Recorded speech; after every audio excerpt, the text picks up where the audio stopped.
A l'aide de votre fer, commencez par marquer la pliure au milieu de vos deux rectangles.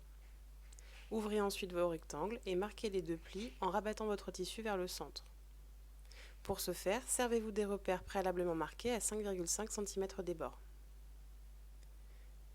Sur l'envers de votre tissu, marquez un pli à 1 cm du bord dans le sens de la longueur. Procédez de la même façon pour le deuxième morceau de tissu.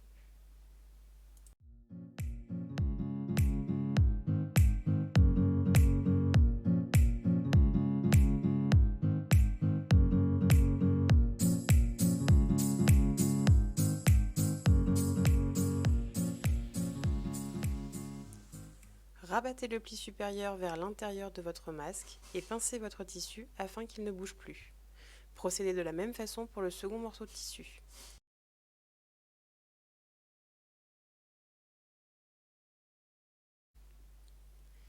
A l'aide de votre machine, piquez le bord supérieur du masque sans oublier les allers-retours aux deux extrémités. Procédez de la même façon pour le second morceau de tissu.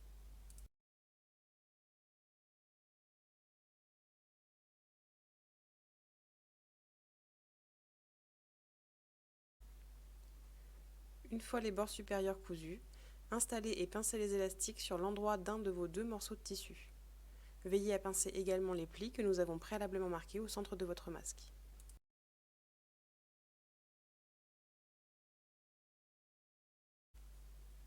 Piquez les élastiques dans toute la largeur.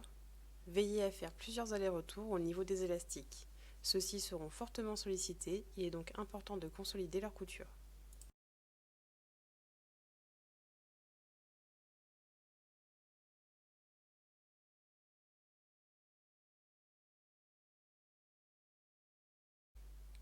Superposez vos deux morceaux de tissu endroit contre endroit en vous assurant que les deux piqûres supérieures se superposent.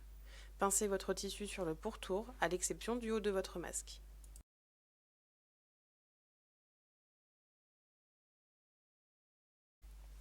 Piquez votre tissu à 1 cm du bord sur tout le pourtour à l'exception du haut de votre masque. Veillez à dégager légèrement les élastiques au besoin afin de ne pas les prendre dans votre piqûre. Lorsque vous changez l'orientation de votre tissu, veillez à laisser l'aiguille en position basse de sorte que celle-ci soit piquée dans votre tissu.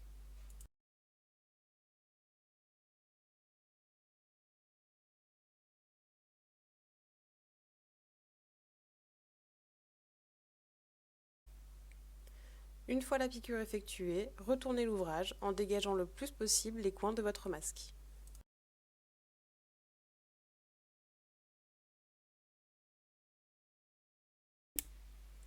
Pincez les plis centraux afin que ceux-ci ne s'écartent pas lors de notre prochaine couture. A l'aide de votre règle, marquez deux repères à 5,5 cm de chaque extrémité du bord supérieur. Nous effectuerons ensuite une surpiqûre autour de ces deux repères. Piquez votre masque à 1 cm du bord en commençant du premier repère marqué et en vous arrêtant au second repère.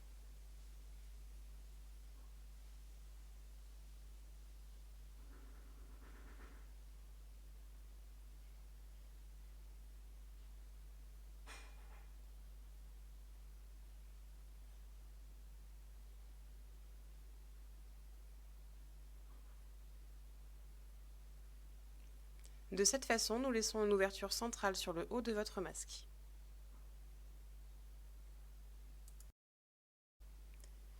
L'ouverture laissée vous permet désormais d'insérer un composant qui jouera le rôle de filtre. Choisissez alors d'y insérer une gaze ou tout simplement un mouchoir. Après utilisation et avant lavage de votre masque, vous veillerez à retirer le composant inséré et à le jeter à la poubelle. Pour rouvrir votre masque, étirez-le sur les grands côtés. Pour le refermer, étirez votre masque sur les petits côtés.